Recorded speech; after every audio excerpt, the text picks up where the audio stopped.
A Arte da Guerra, capítulo 4, da capacidade das tropas.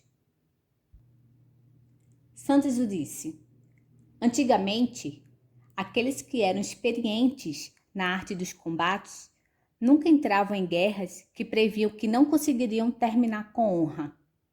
Antes de empreendê-las, tinham sucesso como certo. Se a ocasião de partir contra o inimigo não era favorável, espera um momento mais feliz.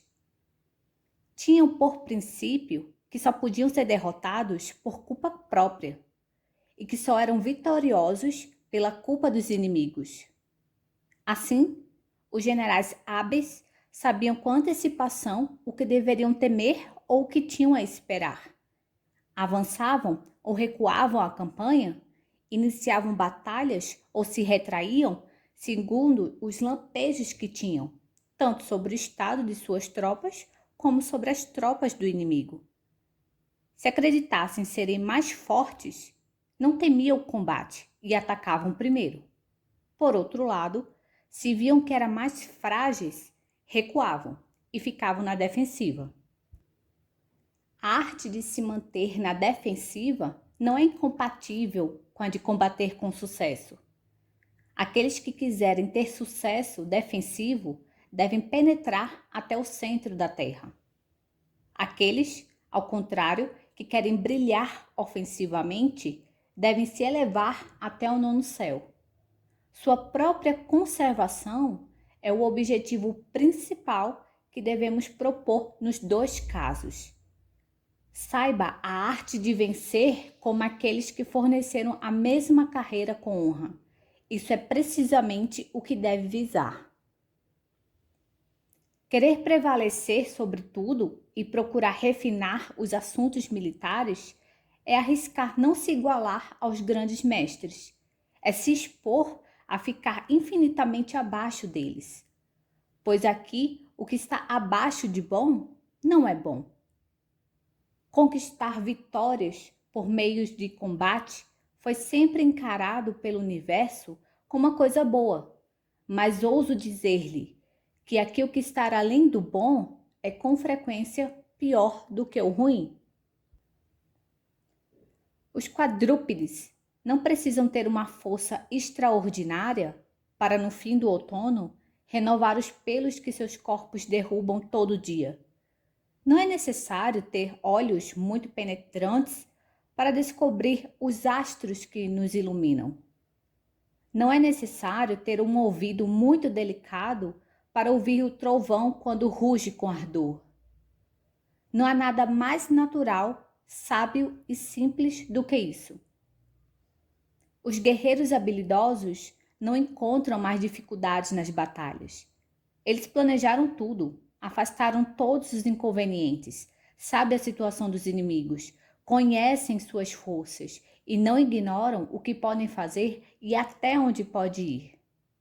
A vitória é uma consequência natural de seu saber e sua boa conduta. Tais eram nossos antepassados. Nada era mais fácil para eles do que a conquista. Então não acreditavam que títulos vãos de valentes heróis e vencíveis fossem elogios que merecessem. Atribuíam seus sucessos apenas ao extremo cuidado que tinham de evitar até o menor dos erros. Antes de ir à batalha, tentavam humilhar seus inimigos, os mortificavam, os cansavam de mil maneiras. Seu próprio acampamento eram lugares sempre abrigados de todo insulto, sempre protegidos de qualquer surpresa, sempre impenetráveis.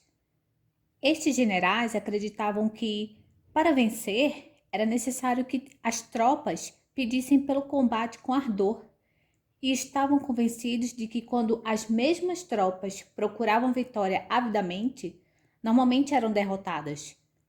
Assim, em um tom confiante, ousavam prever triunfos ou derrotas antes mesmo de dar qualquer passo para garantir um ou se preservar do outro. Você que está no topo dos exércitos, não esqueça nada para se tornar digno do cargo que exerce. Dê uma olhada nas medidas que contêm as quantidades e nas que determinam as dimensões. Relembre as regras de cálculo. Considere os efeitos da balança. Examine o que é a vitória. Faça todas essas reflexões profundas e terá tudo o que precisa para jamais ser derrotado pelos seus inimigos. As considerações sobre as diferentes medidas o conduzirão ao conhecimento do que a Terra pode oferecer de útil a você. Saberá o que ela produz, aproveitará sempre seus dons. Não ignorará os diferentes caminhos que terá de tomar, chegar seguramente ao fim que se propôs. Pelas regras de cálculo, aprenderá a distribuir, sempre apropriadamente, as munições, sem jamais dar em excesso ou menos do que é necessário. A balança fará nascer em você o amor pela justiça e pela igualdade. As recompensas e os castigos sempre seguirão a exigência dos casos. Enfim, se você lembrar das vitórias que foram conquistadas em diferentes épocas e todas as circunstâncias que as acompanharam, não ignorará os diversos usos que foram feitos delas e saberá quais são as vantagens que elas adquiriram, ou quais prejuízos trouxeram aos próprios vencedores. 20 onças não farão jamais equilíbrio com 12 grãos.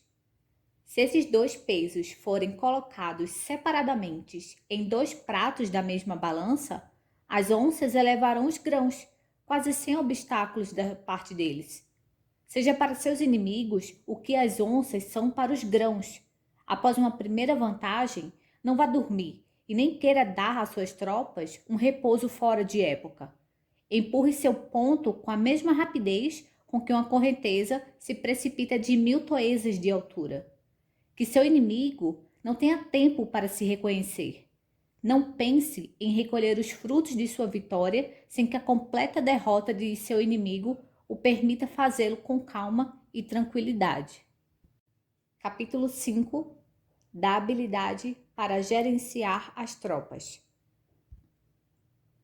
Santos o disse: pegue os nomes de todos os oficiais, tanto generais como subalternos, escreva-os em um catálogo à parte, com uma nota sobre os talentos e capacidades de cada um, a fim de poder os empregar com vantagem caso a ocasião se apresente.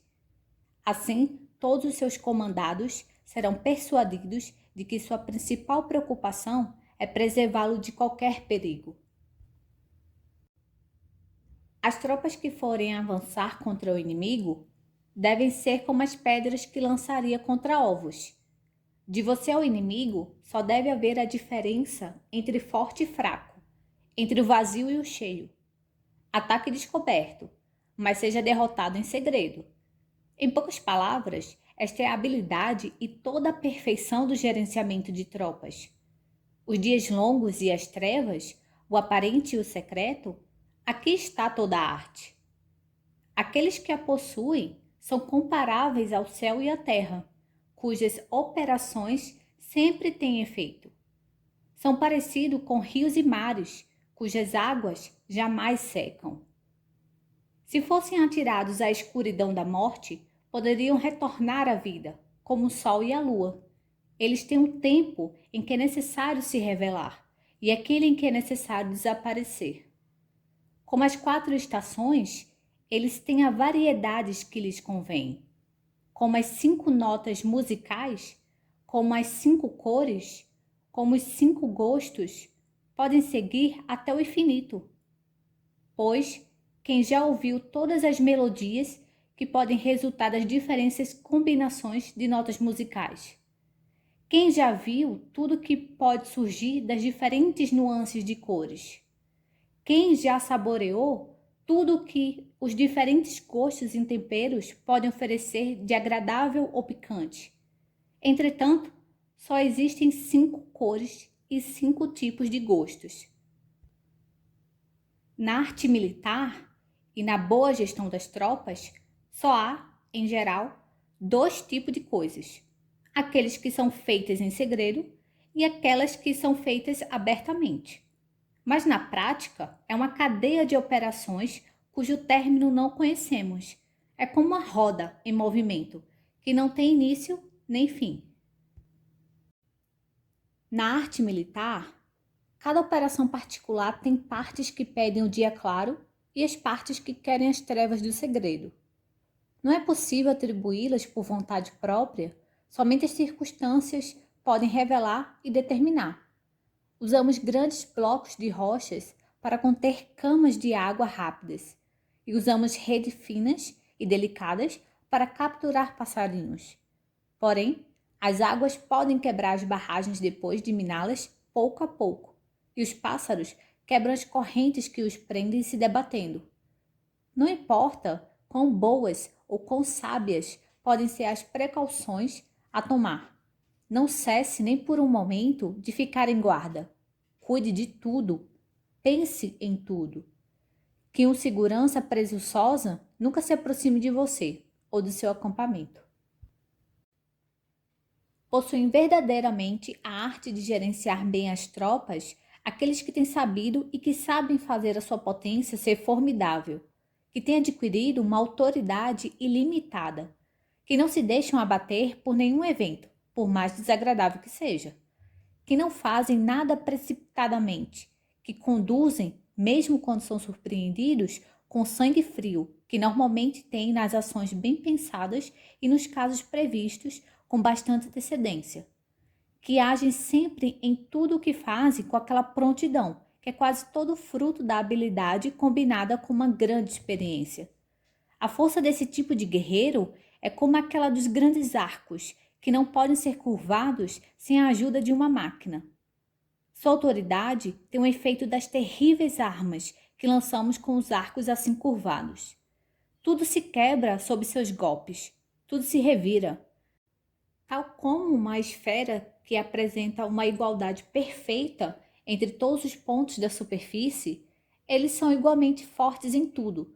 Por todo lado, sua resistência é a mesma. No auge do combate corpo a corpo e de uma desordem aparente, eles sabem guardar uma ordem que ninguém consegue interromper. Fazem nascer a força do seio da fraqueza, sabem tirar a coragem e o valor do meio da covardia.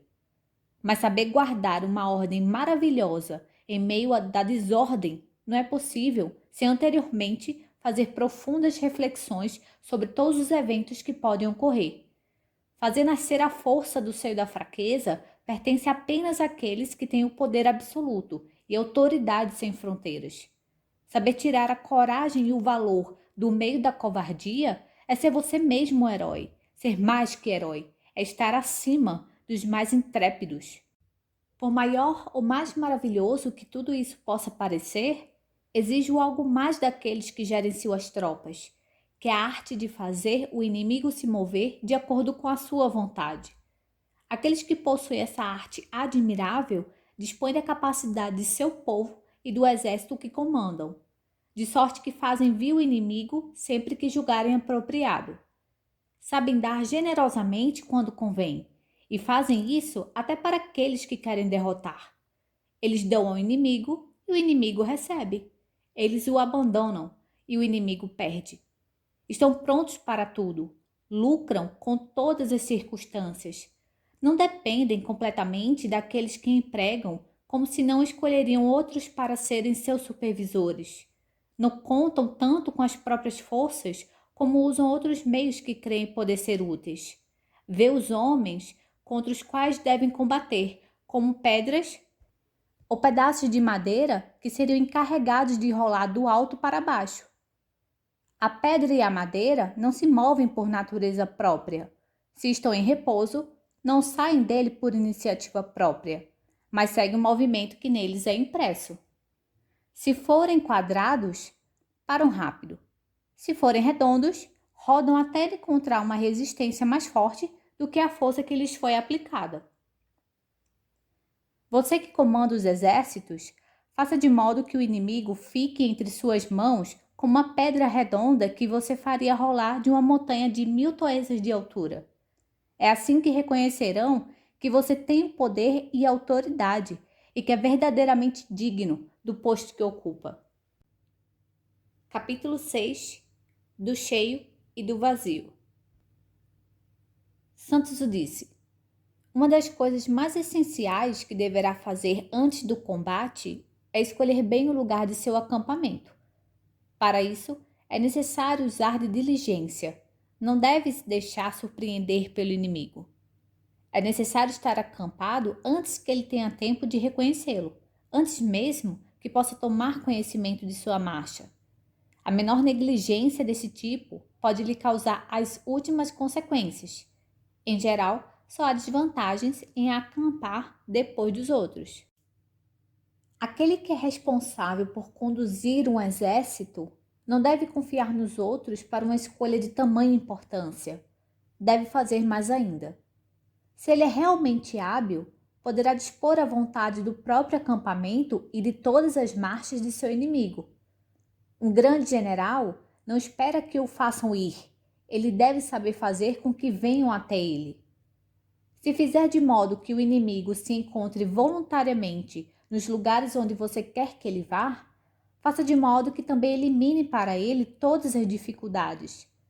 Tire todos os obstáculos que ele puder encontrar, pois se quiser atraí-lo para lugares que sejam impossíveis de chegar, inseguros ou onde os inconvenientes são muito evidentes, você não terá sucesso, por seu trabalho, por sua pena. Talvez ainda por alguma coisa mais. A grande ciência é fazer o inimigo querer tudo o que você deseja que ele faça e fornecer a ele, sem que ele perceba, todos os meios de te ajudar. Após escolher o lugar de seu acampamento e do seu inimigo, espere tranquilamente que seu adversário faça os primeiros movimentos. Mas, enquanto espera, tente fazer com que passe fome em meio à abundância, lhe dar preocupações no seio do repouso e lhe suscitar 1000 terrores durante sua maior segurança.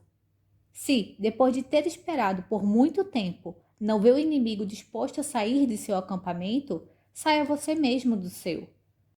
Se ele não quiser se movimentar, movimente-se você mesmo. Dê a ele alarmes frequentes. Faça com que nasça nele a ocasião de fazer qualquer imprudência do qual você possa tirar proveito. Se for uma questão de fazer guarda, faça com força, não adormeça. Se for uma questão de ir, vá prontamente, vá seguramente pelos caminhos que são conhecidos apenas por você. Vá por lugares que o inimigo não poderia suspeitar que você tivesse o desejo de ir.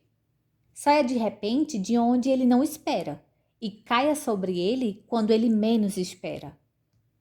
Se depois de ter marchado por um bom tempo, se pela sua marcha e contramarcha já tiver percorrido o espaço de 1000 li, sem que tenha recebido um único dano, sem mesmo que tenham lhe parado, conclua ou que o inimigo ignora seus desenhos, ou que tem medo de você, ou que não sabe guardar os postos que podem ser de consequência para ele. Evite cair em defeitos similares. A grande arte de um general é fazer de modo que o inimigo sempre ignore o lugar onde irá lutar e, com cuidado, o roubar do conhecimento de quais postos terá que defender. Se tiver sucesso e conseguir esconder até mesmo o último de seus passos, não é apenas um general hábil, é um homem extraordinário, um prodígio. Sem ser visto, ele vê, ouve sem ser ouvido, age sem barulho e dispõe como quer o destino de seus inimigos. Além disso, diante dos exércitos, não perceber que exista um vácuo que possa favorecê-lo, não tente penetrar os batalhões inimigos. Se, quando eles fugirem ou baterem em retirada, usarem extrema diligência e marcharem em boa ordem, não tente segui-los, ou se segui-los, que não seja nem até muito longe ou em país desconhecido.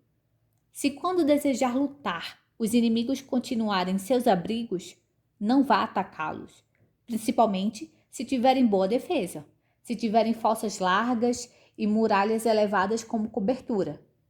Se, ao contrário, acreditando que não é apropriado lutar, quiser evitar o combate, fique em seus limites.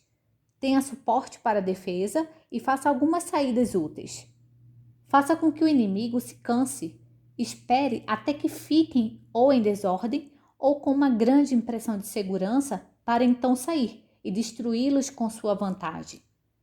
Tenha constantemente extrema atenção para jamais separar os diferentes corpos de seu exército.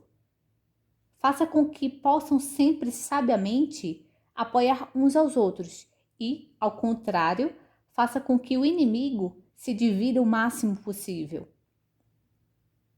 Se ele se separar em 10 corpos, ataque cada um deles separadamente com seu exército inteiro, pois este é o verdadeiro jeito de se lutar sempre com vantagem.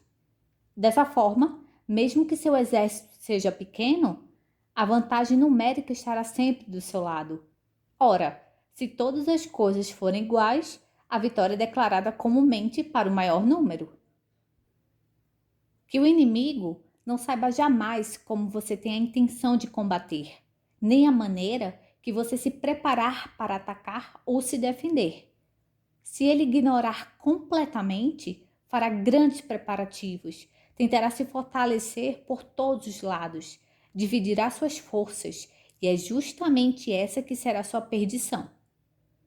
Do seu lado, não faça o mesmo, que suas principais forças estejam todas do mesmo lado.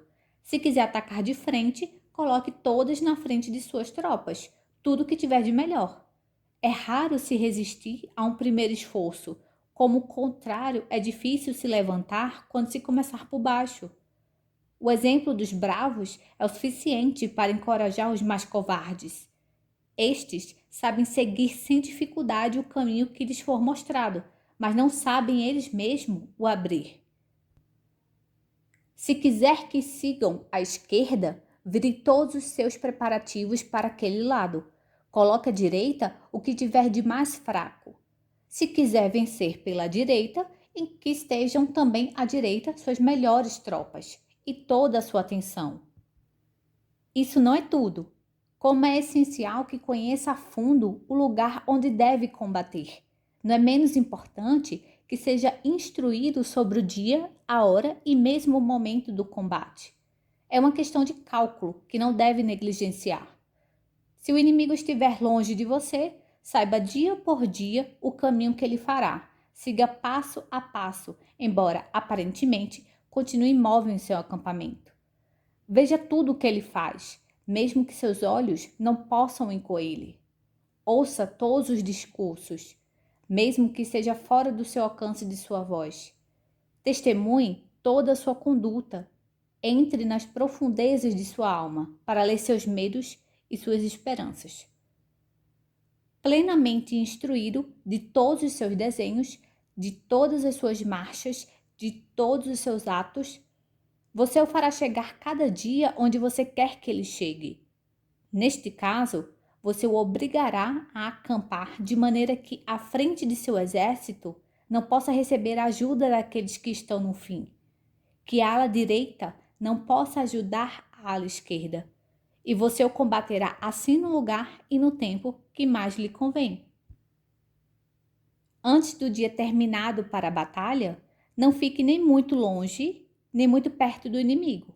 O espaço de somente alguns li é o máximo que deve se aproximar. 10 li inteiros são o máximo de espaço que deve deixar entre o exército inimigo e o seu. Não busque ter um exército muito numeroso. Uma quantidade muito grande costuma ser mais prejudicial do que útil. Um exército pequeno, bem disciplinado, é invencível sob o bom general. A que serviram ao rei de Yu, os belos e numerosos soldados que tinham a seu dispor quando esteve em guerra contra o rei de Yu, aquele com menos tropas, com um punhado de gente, o conquistou e deixou de suas posses apenas uma lembrança amarga e a vergonha eterna de tê-las governado mal. Porém, se tiver apenas um pequeno exército, não tente medir forças com um exército grande. Existem muitas precauções a se tomar antes de chegar a esse ponto. Quando se tem os conhecimentos dos quais falei anteriormente, sabem se podemos atacar ou se devem ficar na defensiva. Sabem quando é necessário ficar parado tranquilamente e quando é a hora de estar em movimento. E se forem forçados a lutar, sabem se serão os vencedores ou os vencidos. Vendo simplesmente a capacidade dos inimigos, podem concluir a vitória ou a derrota, a perda ou a salvação. Mais uma vez, você vai querer atacar primeiro, mas não o faça antes de examinar se tem tudo o que precisa para ter sucesso. Levantando seus estandartes, leia nos primeiros olhares de seus soldados. Esteja atento às suas primeiras ações e por seu ardor ou indiferença, por seu medo ou intrepidez. Conclua um bom ou mau sucesso. O primeiro semblante de um exército prestes a entrar em batalha não é um presságio enganador. Alguém com várias vitórias em seu histórico poderia ser derrotado se a batalha tivesse ocorrido um dia antes ou algumas horas depois. As tropas devem ser como água corrente. Se a fonte é elevada, o rio ou riacho corre rapidamente. Se a fonte é nivelada, mal se pode notar o movimento. Se há um vazio, a água o preenche assim que encontra uma saída que a favoreça. Se estiver muito cheio, a água procura naturalmente descarregar em outro lugar. Você, se percorrendo as filas de seu exército encontrar um vazio, é preciso preenchê-lo.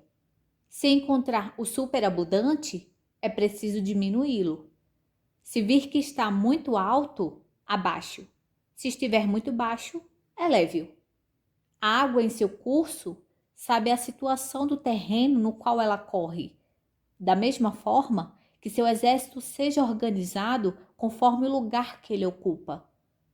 A água que não tem inclinação não consegue correr. As tropas que não são bem conduzidas não conseguem vencer. É o general que decide tudo. Se ele é hábil, vai se aproveitar até das circunstâncias mais críticas e perigosas. Saberá fazer com que o tomem a forma que quiser. Não só o exército que comanda, mas também o do inimigo.